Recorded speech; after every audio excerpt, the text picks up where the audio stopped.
1999 Missouri Valley Conference Player of the Year, the Larry Bird Trophy winner, as it is now known. He scored over 2,000 points for the University of Evansville.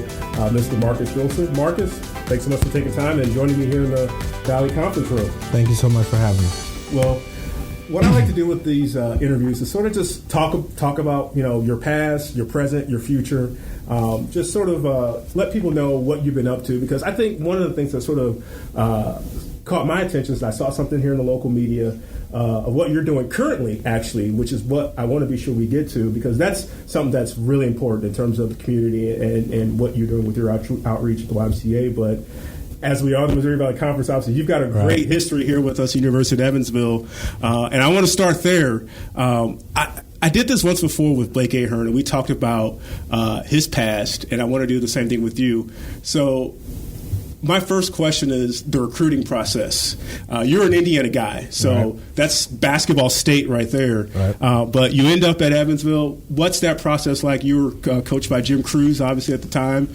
Talk about your process that led you to Evansville, first off.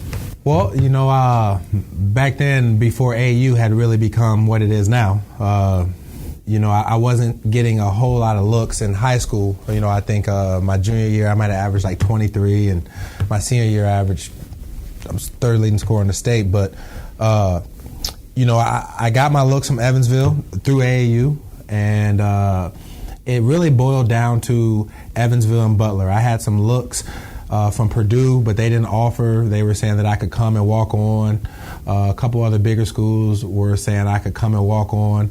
But Evansville and Butler had offered, as well as much of the MAC, almost the whole MAC, and a lot of lower majors and mid-majors. But I kind of wanted to stay somewhat close to home. But the deciding factor, honestly, was it was a stupid reason now that I look back, but I wanted to get far enough away from home to where I felt like a man, but close enough to where I could get there if I needed to. And so I felt that Indianapolis was a little bit too close. It was only 2 hours away.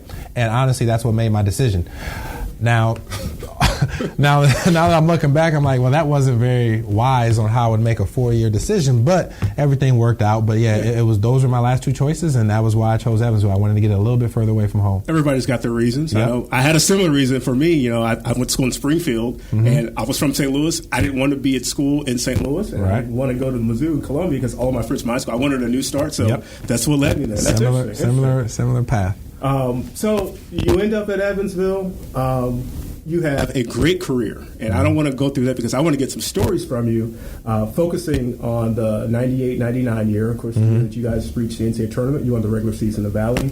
You were Player of the Year. But before I do get there, I'm curious to know, when you look back at your time playing there, and including your senior year, what stands out to you?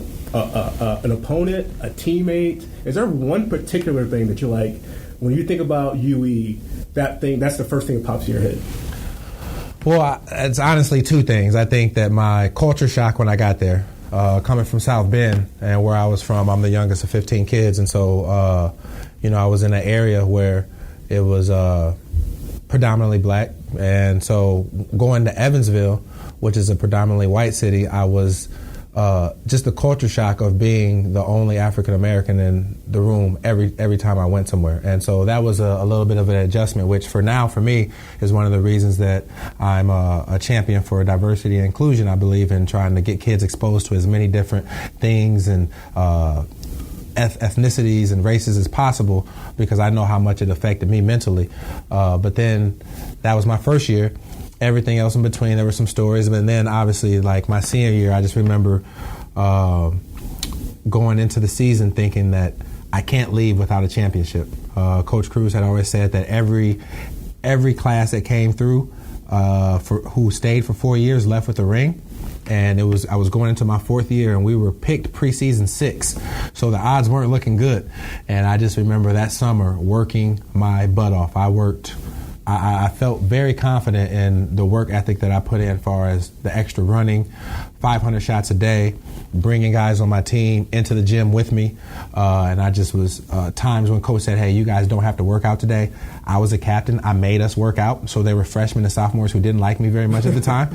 But they wanted to go home on Fridays. No, we're going to get this workout in before you go home, because it was so important for me to win. And we worked. and we worked, and to go from preseason 6 to winning the Valley by 2 games just shows how much we surpassed people in that offseason. No one expected it, but I know the work that went into it, and that's why I know I was a Missouri Valley Conference Player of the Year, because there were so many moments in the final stretches of close games where I remember looking at my opponent in the eye and feeling like, I know you didn't work as hard as me this summer. And whether they did or not, you know, if you have that mental advantage over someone, that's all it took. And so those 2 things stand out to me, just getting there and being culture shocked, and then the work ethic that myself and my team put in my junior year. You had some great moments. I've got some video actually that I found in the archives I wanted to be able to show you, mostly because of the uniforms. Right. We'll talk about that a little bit too. Those sleeves are one of the most unique things in all of college basketball. It's not just a Valley thing. I think people will talk about uniforms, they get nostalgia. They think about the Evansville sleeves. Yep. But the Valley's a little bit different now than when it was when you were playing. And of course, we had some membership changes. Creighton and Wichita State no longer with us. But one thing, and you got the chance to talk to Commissioner Doug Elger before we sat down to record here, and you brought up the fact that 1998-99 year, 3 teams from the Valley reaching the NCAA tournament. You guys won in the regular season. Creighton was the tournament Arch Madness winner, and Missouri State received an at-large as well. First year for the Valley to get 3 teams in. Of course, 2006-07, we know 4 teams there, but that was one of the first breakthrough years for the Valley. When you look back at the competition level during that era, what stands out to you of like tough opponents, tough teams that you guys dealt with in that year that you won the regular season? Rodney Buford. I remember that he was my friend. I knew him, but he was just. He challenged me, you know, even going into my senior year. He was the unanimous preseason player of the year. No one else was even close to him athletic-wise. And so I just knew that whenever I played against him that was my opportunity to show what I could do. And so it was, I took that personal. And, you know, it's just going to different places. I remember playing at Bradley was always so tough. Playing at Wichita State was always so tough. And there were no easy games. Illinois State is always so tough. And so I just thought that the level of competition was high across the board. It wasn't like we had 3 good teams and 7 who were just below par. I mean, I felt like there were quite a few teams. If I'm not mistaken, I think we had 6 losses. And so for the teams who were picked to win the Valley, like Creighton and Southwest Missouri State going into the season, I believe they had 8 losses. And so to go through a conference and your better teams having that many losses just shows how tough the conference was. And I know it wasn't 98-99, but even the year before, playing against Rico Hill. Rico Hill was so good. Rodney Buford was really, really good. And so these guys were guys that over the summer, when I worked out, like I said, when we were talking about the effort that we put in that summer, I use my imagination. I always tell my players that I coach now, like, have an imagination. Don't just shoot to be shooting. Imagine shooting over your opponent. Imagine this guy picking you up full court. Imagine putting this move on somebody. And so when I'm imagining putting on my moves and I'm doing my dribbling moves and I'm thinking I got a 6'7" athlete like Rodney Buford who has a 38-inch vertical and like a 7-foot wingspan, it made me go harder. And if it wasn't for someone like him, I wouldn't have been the player that I was, so him pushing me. You guys in 99, 23-10, you were 13-5. So you gave yourself an extra loss that you guys didn't have. Okay. Of course, you were 2-1 term. You lost in the championship game, and then 8-4 non-Valley, and then you had the NCAA tournament game obviously against Kansas. So you remember that guy right there? Yes, sir. Yes, sir. That's me with hair. So that's quite a few years ago. I've got a photo of Marcus from what I think is the 99 season, but yeah, him with hair and the Evansville sleeves. What was it like playing in that uniform? Oh, it was heavy. It was heavy. You know, the games felt easy because you got to imagine in practice we have reversible sleeves. And so when you have a reversible jersey with sleeves, you know, it can get pretty heavy on you. But for me, it was always a sense of pride because, you know, and you'll get this, and a lot of people in this area get this. So whenever I was outside of the Evansville area, and they said, "Where do you go to school?" "Oh, Evansville." Oh, in Southern Illinois? No, not Edwardsville, Evansville. Yeah. Oh, the team with the sleeves. And so that's how we were known across the country. That wasn't just a Midwestern thing. Anybody who watched basketball at the time, now it might be followed with a joke, or you guys got volleyball jerseys.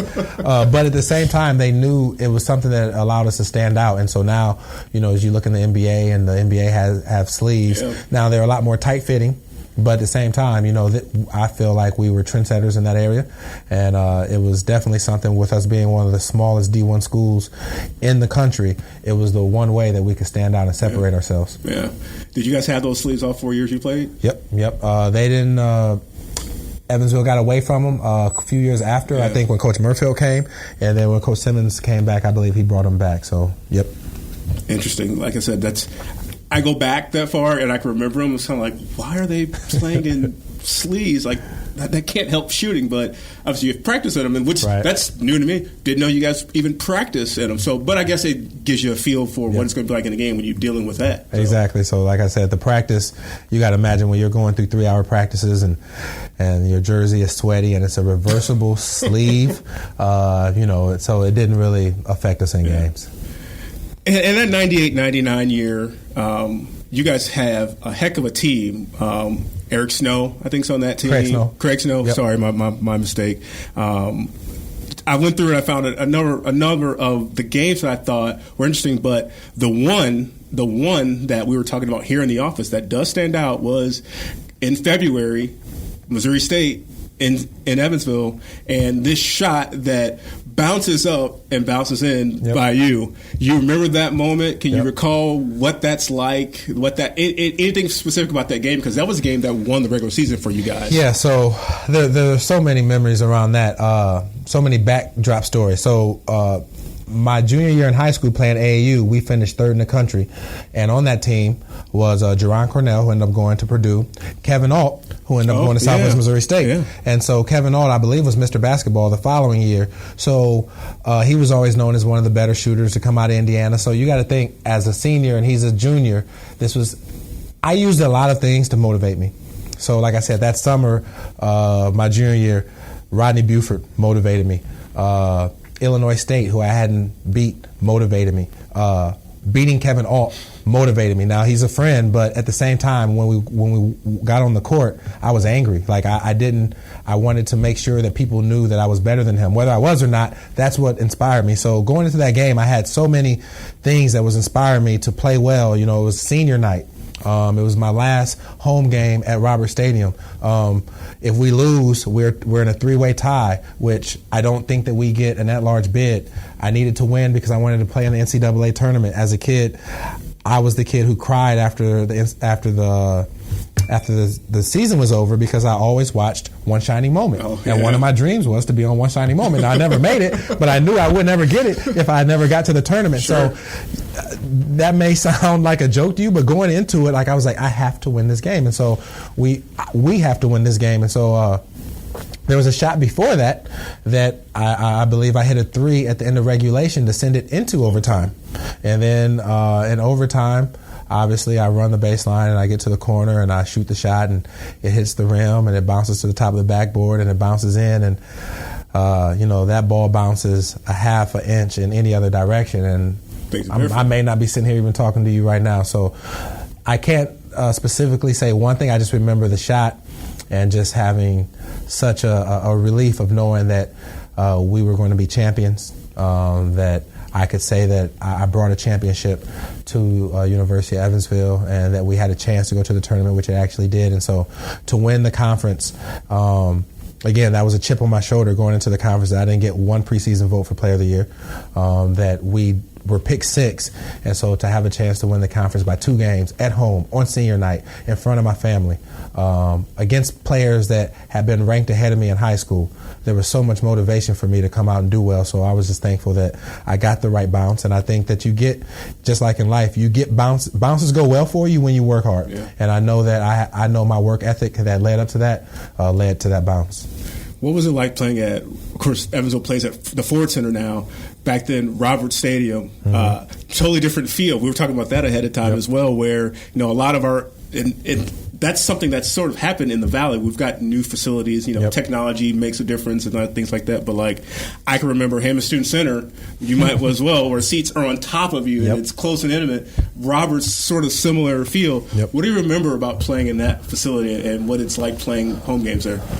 It was awesome. There were my freshman year, we had when I came for a visit, Andy Elkins and Reed Jackson was there, and so that's when Robert Stadium, I believe, set about 11,500, and I mean they were getting 10,500, 11,000 people, so it was just right on top of you, and it was loud, and a lot of people from out of state came in and were just in awe about it. Now you got to think, growing up in Indiana, I believe like 8 out of the top 10 largest gyms in the country are from Indiana. So my regional year, my senior year in high school, we played in regionals in Elkhart, and I believe there were 8,000 people at my game there. So it didn't intimidate me, but it felt like Indiana. Sure. With all these fans coming to watch a game, and we're the smallest Division I school in the country, and all these fans from the city are coming and watching and wearing purple. And so I just remember just always, especially my senior year when we were winning, just having a packed house and it being so loud and having so many people waiting for autographs, and just it felt like Indiana basketball, and it was awesome, just college basketball, to have that many people there supporting you at a small D1 school.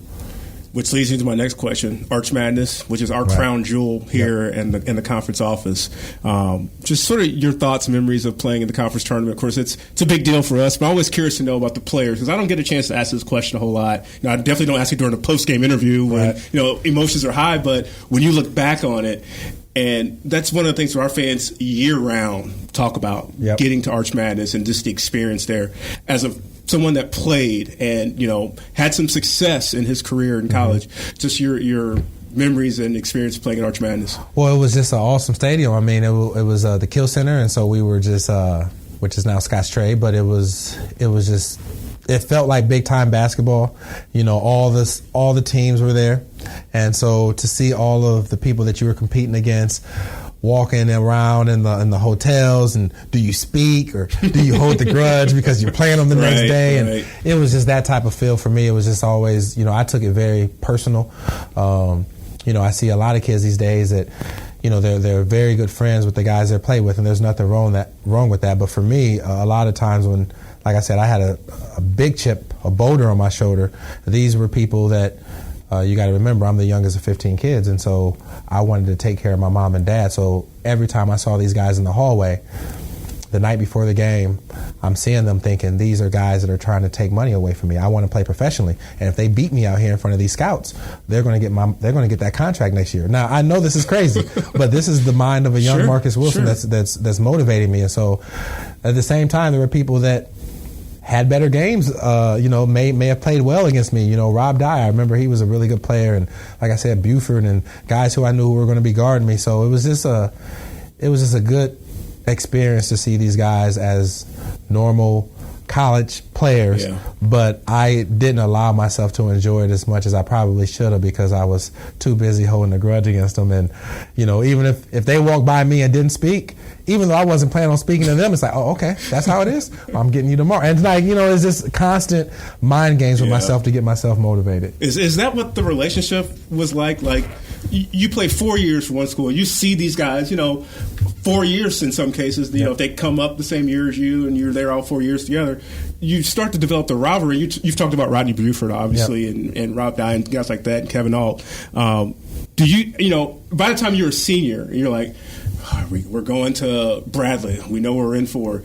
Something just clicked because you've got some sort of, if it's a personal or a team rivalry with someone. Is that what the relationship is like? For me, now I can't speak for other people, but as I talk to other people, they tell me I'm crazy about it. But for me, I tried to be as nice as possible. Now, like with guys that I played against for 4 years, like Rodney Buford, and that was probably my biggest competitor. And we were at the Chicago pre-draft camp together after that summer, so we were friends. But a lot of guys I didn't allow myself to get too close to. Now I would speak, and we shake hands, and there was a mutual respect. Ryan Sears and Ben Walker at Creighton were incredible competitors, and so I had an ultimate respect for them. I knew that if there was a loose ball, I better dive on the floor first because they were definitely getting on the floor with me. And so, but at the same time, I wouldn't allow myself to become too good of friends with them because I needed to harbor some type of animosity against them in order to play as hard as I needed to. Now, maybe I would have been able to play as hard without that, but I know that was a chip on my shoulder that allowed me to, I felt, give me the competitive advantage. All right, so let's fast forward. Because we talked about it before. You guys win the regular season. You lose the championship game at Arch Madness to Creighton, but you still get the opportunity to play in the NCAA tournament. And your name comes up against Kansas. Yep. You see you're matched up against.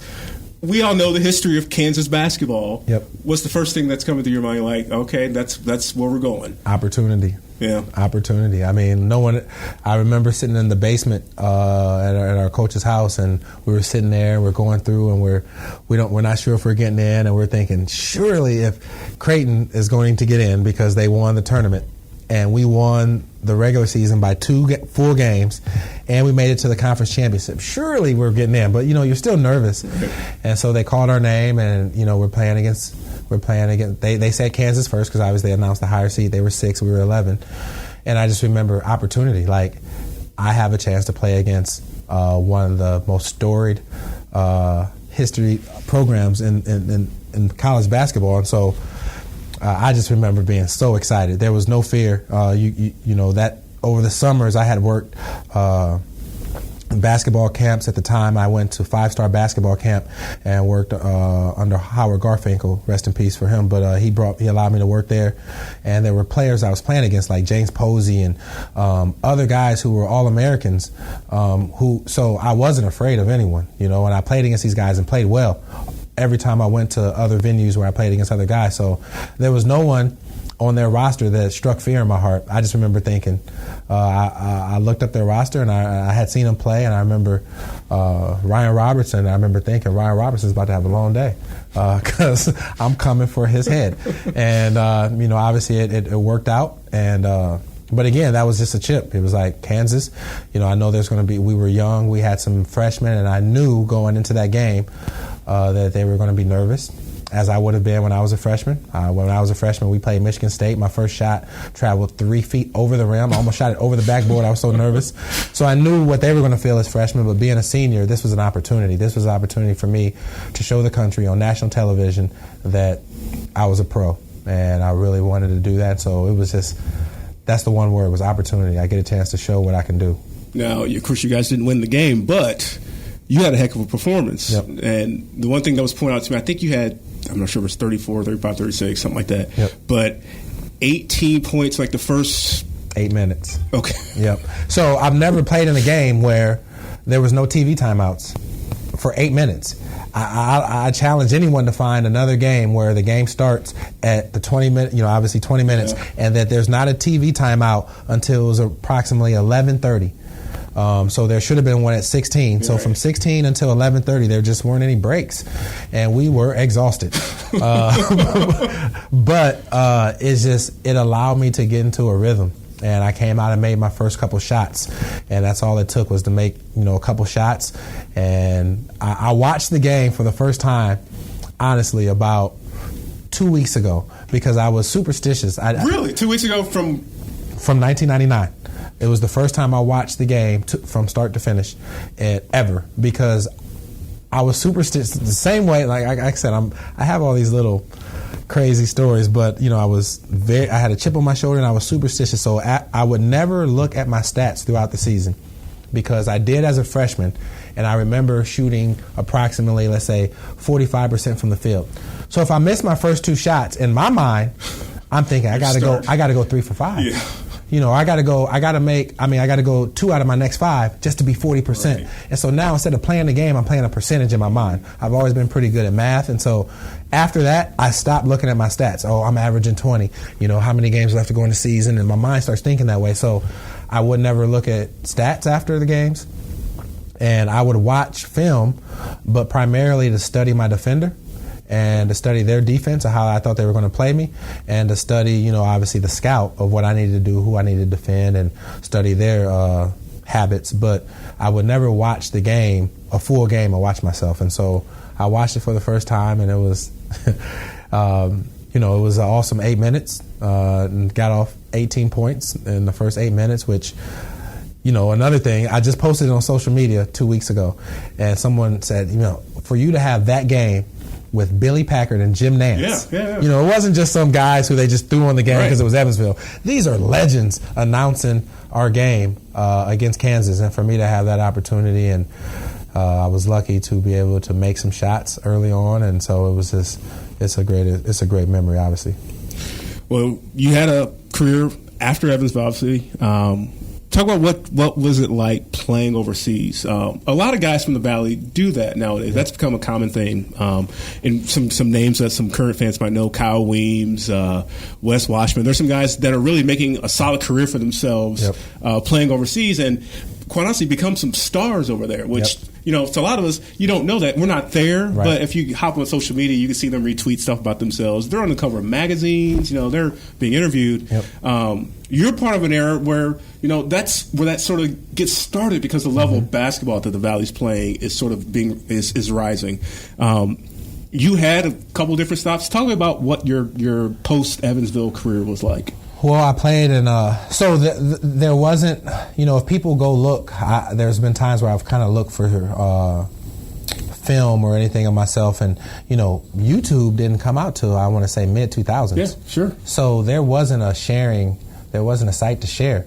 MySpace didn't come out until later, and so there wasn't an opportunity to share. So even back then, it was more word of mouth about where I was at. I remember starting off, and I went to Poland. After that, I went to Venezuela for the summer league. After that, I went to Israel. That was a unique experience, because what I remember about Israel is, after a game, there was some things happening in the world similar to what it is now, just controversy and war and threats of it and whatnot. And so I remember there was a bomb that went off a few miles away from where I was staying. I was playing for Hapoel Holon right outside of Tel Aviv in a suburb called, I think it was called Hapoel Holon. But so we were there, and I remember after the practice they told us, hey, don't go to any public places. Don't go to the mall. Don't go to grocery stores. Stay away from buses. Don't go out. And I'm like, I'm 22 years old. I'm ready to go out. I'm like, why? Oh, that's where they target for suicide bombers and stuff. Wow. Practice tomorrow at 10 o'clock. Just as fluent as can be. And I'm like, hold on, man. And this is for the team. This is for the team. It doesn't matter if you're American. Yeah, this is for the team. Just like don't go places where there's a lot of people, because that's where they target. Clubs, buses, things of that nature. And I just remember calling my agent like, man, I'm not cut out for this. So playing games, and you're shooting a free throw, and the door behind the free throw, there's armed guards with AK-47s. And I just wasn't very comfortable with that, obviously. And so I left there, came home for a couple months, which was my first time. I actually threatened them and said, hey, I don't want to be here, blah, blah, blah. They brought in another American, Shaheen Holloway, so that's an old name, from Seton Hall. They said, you guys can compete. I said, I don't want to compete against them. I'm ready to go home anyway. And so I technically got cut. Went home for a couple months, and everybody's like, what are you doing home? It's November. And so that was embarrassing. That was a very humbling moment of when you get sent home from Europe and people are asking questions. I was home for 2 months, went to Italy, played there for a month on a replacement. I replaced a guy who was injured. Then I went to France, went there for the remainder of the season, led Pro B France in scoring, signed back, led the league in scoring again. Then I went to Germany, back to France, played First Division France after that, and then so finally got a great opportunity to start playing against a higher level talent. You got to think that's when I was playing against Boris Diaw, Mikel Pietrus. These are young French players. Tony Parker was young on the younger team. He wasn't getting much playing time yet. So these are guys in France who were high level players who people hadn't heard of yet, and I'm playing against these guys, and I was third in the league in scoring. And so I felt that I was capable of playing in the NBA, and I was getting NBA tryouts over the summer. I had a tryout with the Jazz and the Knicks and the Bucks, but I'm 6'3.5", playing the 2, and never was really quite athletic or to be a point guard. So then I kind of specialized in Europe. So after that, I was in Belgium, where else? Belgium, Ukraine, Turkey, Spain. So, so 9 countries in 11 years. Wow. And so I bounced around a lot, in part because I wanted to. Now, you got to realize, like I said, I'm the youngest of 15 kids and grew up pretty poor. So a road trip for me was to Chicago. It was an hour and 15 minutes away, or 2 hours to Indianapolis. So if there was ever a time where there was a contract and it was like, do you want to stay in this country or do you want to go? I want to go to another country because I don't know when I'm ever going to see this again. And so, I tried to move around as much as I could and experience as much as I could, which has really affected what I'm doing now because I believe in diversity and inclusion and seeing things from other people's lenses, not just my own. And so that really shaped who I was at the time and helped shape what I'm doing now. But it was just an awesome experience. I brought my wife over there, and unfortunately, I say this jokingly, but I asked her to marry me on top of the Eiffel Tower, which I say unfortunately because that's hard to top. I was going to say, what else is after that? Yeah, it's hard to top. And so I wasn't thinking that at the time, but, this is to offer experiences like that and to be able to travel, when we had breaks, I traveled to different other countries, and, these are things that cost thousands and thousands of dollars to do now. And so I was doing that for free at the time. And so it was a great experience and, something I really cherish. And although I really wanted to play in the NBA, the experiences I got in Europe, being able to learn to speak Spanish, meeting people. One of the things that changed my life, I remember, is this in 2001 when there was, and 9/11, I flew out of the country in September 10th. Wow. So I landed on September 11th, and I went directly to my apartment. I woke up. I went to practice at about 5 p.m., which was about 11 a.m. U.S. time. And guys on my team are like, with the accent, Marcus, they knocked down the big buildings in New York. And I'm like, what are you talking about? And it was nothing that my mind could even imagine until after practice. I go home and I'm seeing what's going on. I'm calling back. And at the time, in France, there's a lot of French Muslims from Africa. And so when I got back to America after that year, there was a lot of animosity against Muslims and Arabs. But I had just played a season and lived in a country with them, and they invited me into their homes, and they fed me, and they came over to my house, and we had Bible studies together. They wanted to learn more about Christianity, and so I saw a side, and I got back to America, and there was just so much tension and sometimes hatred against that group, and I didn't have it because these were people who had treated me better than a lot of people in America as far as inviting me to their homes and making sure I felt welcome and taking me to places and translating for me when I couldn't translate to get a cell phone and things of that nature. So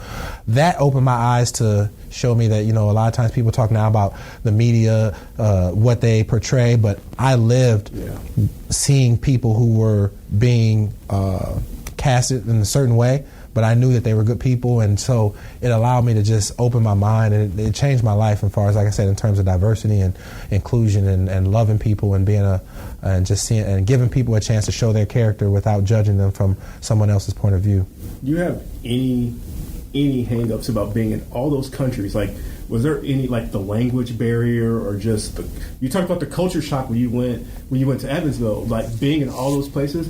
Anything give you a hang-up, or was it just for you just saw that opportunity and you were seeing the world? I was blessed to see the world. Yeah. Now, was I homesick? Yes, because now, these overseas guys got it easy. You got iPhones that can text. I text with guys right now. I can text a couple guys in Europe, and they'll get it and text me right back. Yeah. My first year in Poland, I went out and bought a desktop computer, and I was calling cards. My first phone bill was $1,800 because I was homesick. I'm calling my girlfriend, who is now my wife, and calling my family. And I remember being 21 years old, calling my mom and dad, like, I'm ready to come home. And my dad said, boy, you work too hard to come home. You better stick it out. My mom, being a mom, was like, baby, if you sick, come home, And so, I was hurting. There was no way. There wasn't Facebook. There wasn't Skype. There wasn't iPhones and iText. And so early on in my career, it was very hard to get used to just being away and not being able to talk to people. But once I started opening up my mind and opening up myself to the culture, like I said, I started looking at it like, man, this is an opportunity to see the world and to meet people and to do different things and go to Amsterdam and Paris and all these places. And so I have nothing but fond memories of it. You've also had some, what I'd call a 9-to-5 job. You've worked in some corporate jobs in corporate America, things like that. Also an assistant down the road at St. Louis University. What did all of your experiences in the past teach you once you got into those jobs working in corporate business, or when you eventually became an assistant coach at SLU? Those life lessons have to give you something that you're teaching coworkers or players at St. Louis University at that time that has some sort of value, I got to imagine. Exactly. And so one of the reasons why I volunteer coach right now, I volunteer coach at St. Louis Christian here, a high school here in town, but I coach AAU as well. And one of the things I always tell my players is playing sports, and I'm trying to emphasize this to my son right now because he's not a huge sports fan, and I don't want to be the dad that forces it on him, but I want him to play sports because what sports has allowed me to be successful in the business world. And the reason why is you see a lot of the uncomfortable conversations that we have in the world right now, everything from kneeling for the anthem or whatever. But I think in locker rooms, you go through that uncomfort very early because there's people on the team who are rich, who are poor, who are black, who are white, who are have different experiences. And you know what? When coach tells you to get on the line, you all get on the line, and you all suffer together, and you all get back in the locker room, and you talk about how hard it was together, and you bond. And then from that point on, there's no color, there's no race, there's no you're rich, I'm poor. Man, we struggled together, and I almost threw up, and we did throw up together, and whatever it took.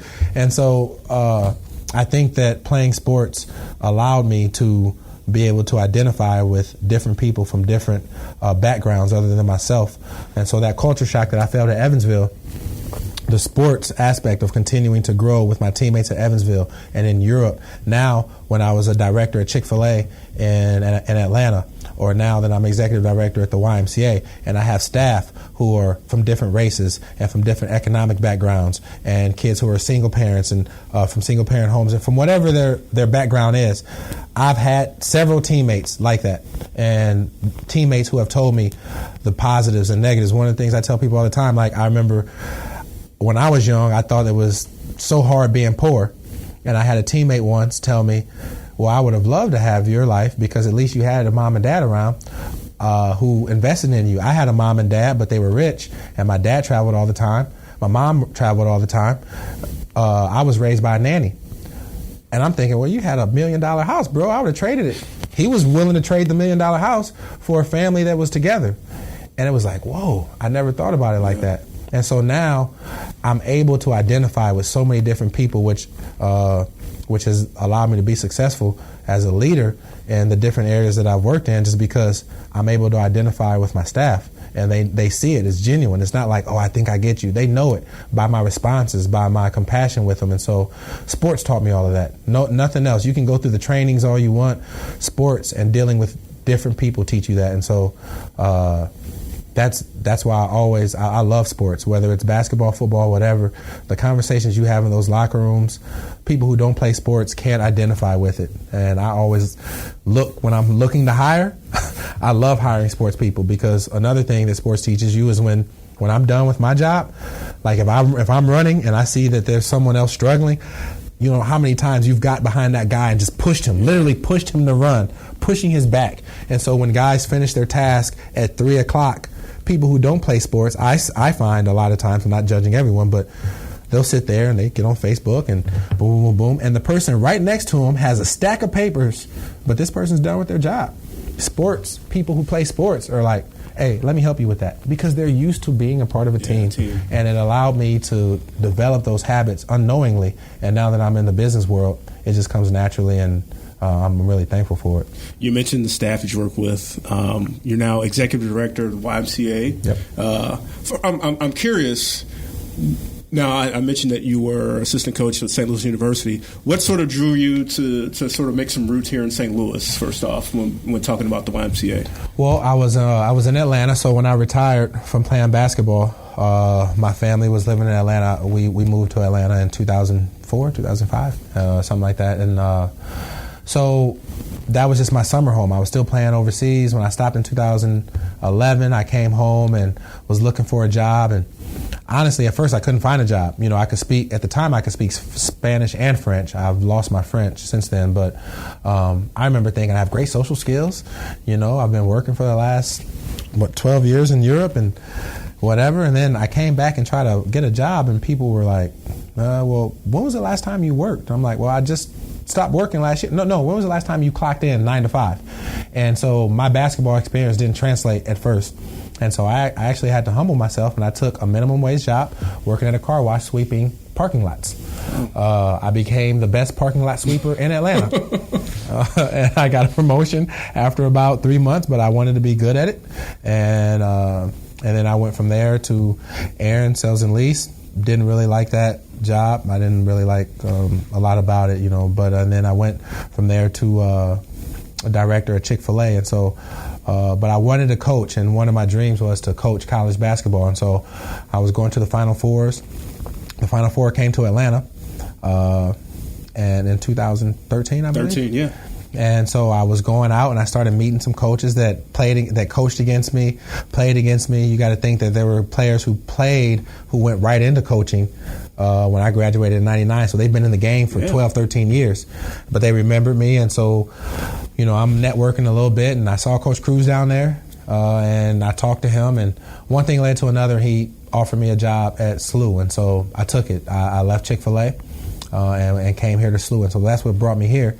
And you know, we were here for 3 years, and unfortunately, we weren't able to win enough. And in SLU's eyes, and I don't have any animosity towards them. They gave me an opportunity to fulfill a dream of coaching, and I understand that we just didn't win enough for those last couple of years. But after that, that's what gave me the opportunity to join the Y, and so that's what brought me here. Okay, and what originally connected me to you through social media was that I saw the report of what you were doing with sort of connecting with community, you know, giving kids an opportunity of somewhere to go where they can develop these skills you were just been talking about. Yep.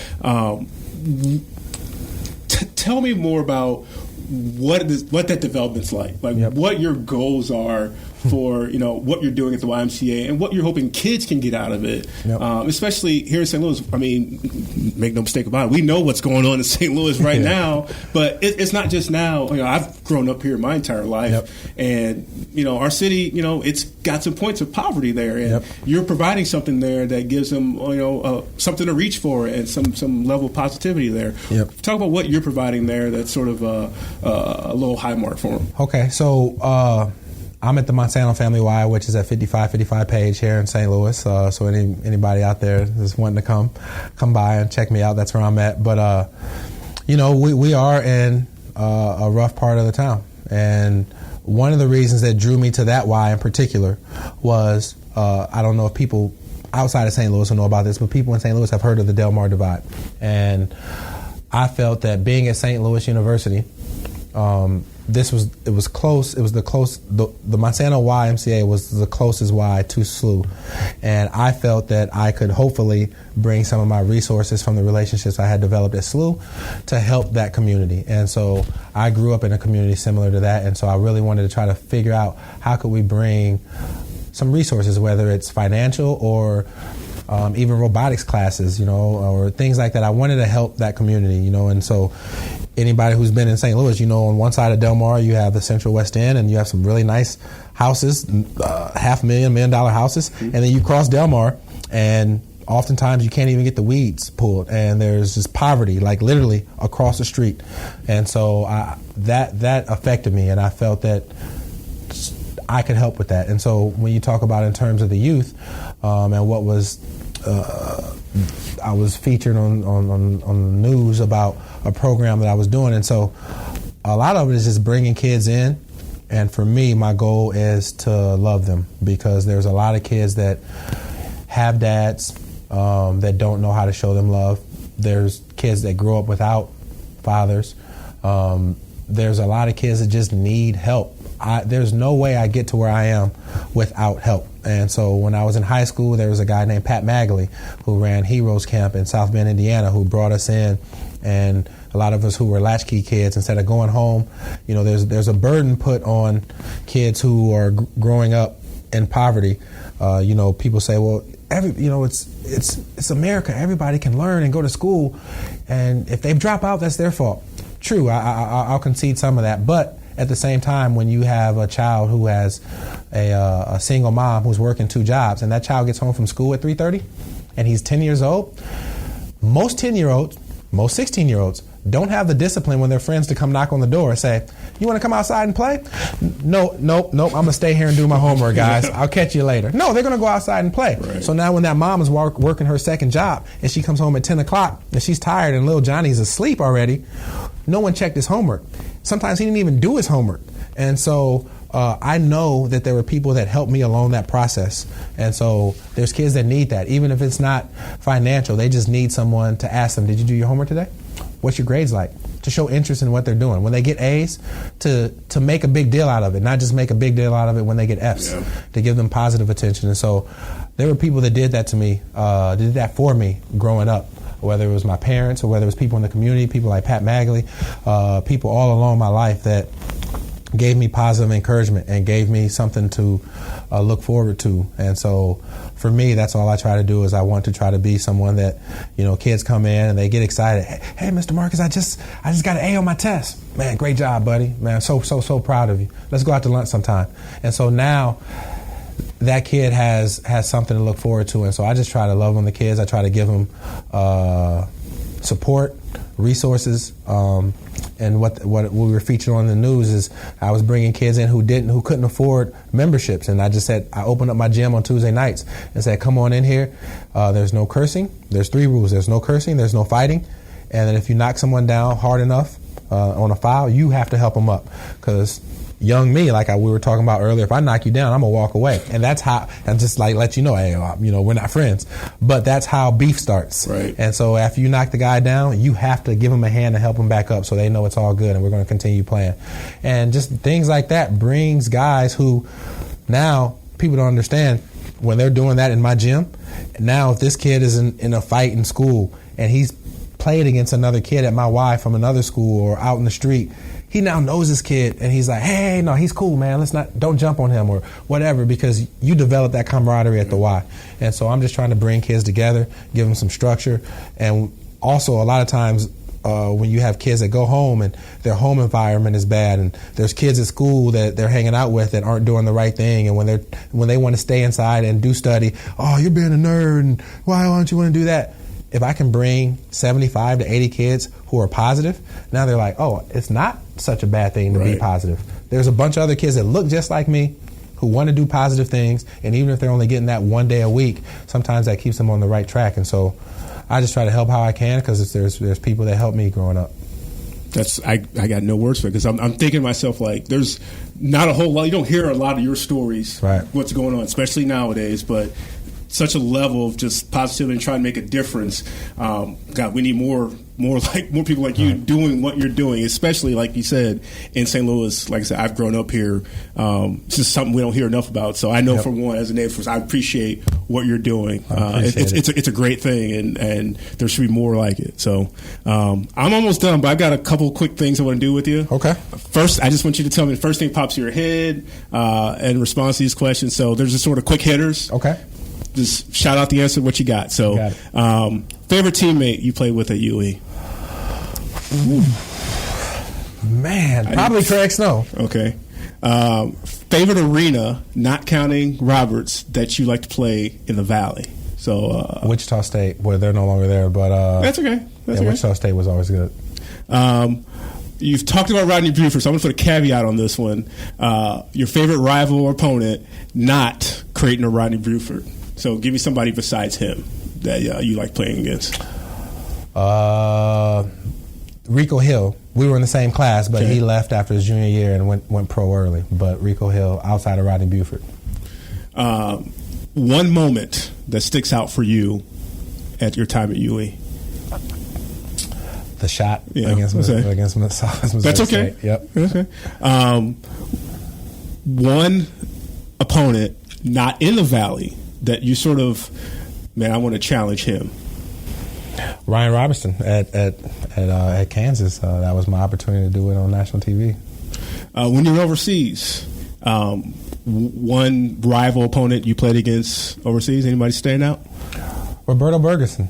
Okay. And let me just give you a caveat on Roberto Bergeson. So there's this big thing going around in social media right now, where there was like a privilege test where these kids are lined up on the line, and they say they're going to race for $100, and the guy starts asking questions, and the kids are taking steps forward. I don't know if you've seen it, and then there's some black kids on the line that don't move forward. Well, that's called a privilege test, and we've done that before. Now, Roberto, I played against him in Belgium, and then I played against him in Turkey as well. His son, Rylan, who just signed at BYU, he's a freshman at BYU this year.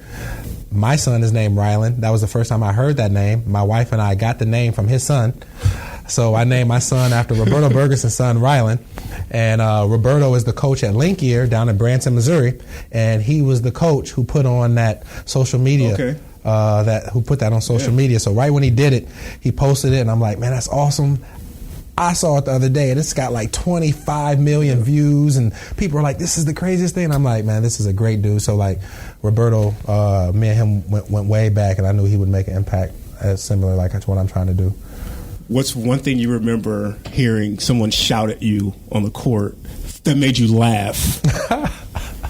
And I'm going back there. I know it's been a while since you've been on the court, but anything that you're like, okay, that was it. Because here's the thing. I ask that because sometimes, us as conference staffers, we have the job of, sort of not managing the game, but for television, we're there, the headset on, make sure TV production crew has what they have. And I've been at some games before. I'm sitting right there on the, media row, press row, whatever it is.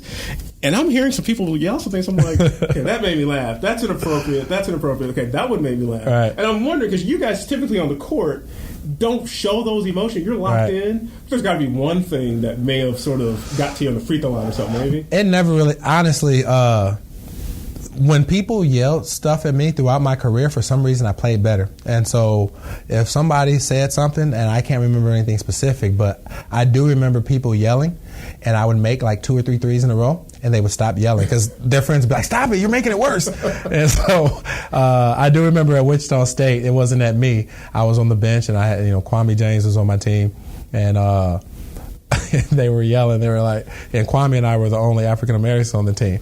And they were like, Kwame, you got to be pretty terrible to not get in the game. You're the only black dude on the team. You can't even get in the game. And I remember, like, we were losing. And when you're losing, you can't laugh on the bench. But it was so hard not to laugh. Wichita State fans were always said the most crude things, things I can't repeat right now. But that was funny.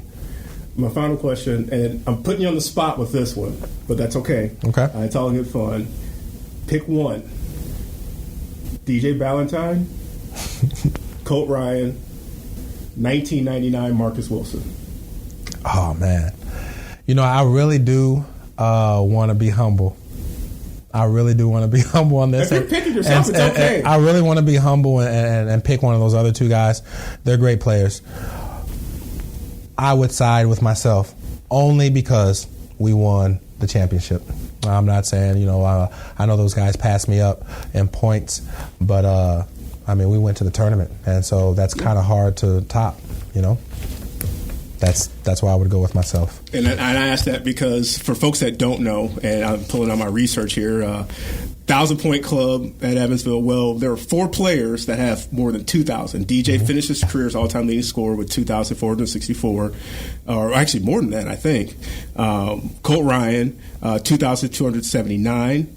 Larry Hughes with 2,236, and yourself with 2,053. So the top 4 scorers in Evansville basketball history right there. So one of the things I take pride in is not only just scoring the points, but I felt like, especially my junior year, especially my senior year, I felt like I made my teammates better. Not only just on the court, but more so off the court, pushing them to get to the gym. So instead of going to the gym by myself and shooting 500 shots, I would try to bring someone with me. And I wasn't trying to show anybody up and say, I was at the gym and you weren't. No, we all need to get better. And I think that I pushed my team, like I said, the summer of my junior year, and that's what allowed us all to improve enough to win the Valley. So for that reason alone, I think that I enabled my team to get better, and we won as a team, and so that's I take a lot of pride in that. And like I mentioned, the game has changed. The Valley itself has changed. Yep. UE's playing in a different facility, different coach with Marty Simmons, different offensive, thought there. But the program has a history of prolific scoring. So that's the point that I was making there with the question. So you keep up with the league still watching UE in the Valley at all? I do when I can. When I try to come here to Arch Madness when it comes in town. I follow UE. I have this obviously apps, and I follow what they're doing, and so I follow when I can. I don't make it back there as much as I would like to, but I follow them, and I think Coach Simmons has a good thing going, and he obviously keeps recruiting guys who can put the ball in the basket, and so as long as you can score, you have a chance to win. So hopefully, we have a good year this year, and it's opened things up more with Wichita State leaving, and so hopefully we have a chance to get another title under our belt. Right now we only have the one in '99, and we need to get another one here soon. Well, sir, I appreciate your time immensely. This has been fantastic. Your story fascinates me. You're a great storyteller. Like I said, I hope folks find some. Not only you should be like a motivational speaker, because I feel like I'm ready to go out and get and hustle and run or something like that. But keep doing what you're doing. Like I said, I appreciate you telling the story and what you're doing here in our community. And I wish you nothing but the best going forward. Thank you so much for having me. I appreciate it.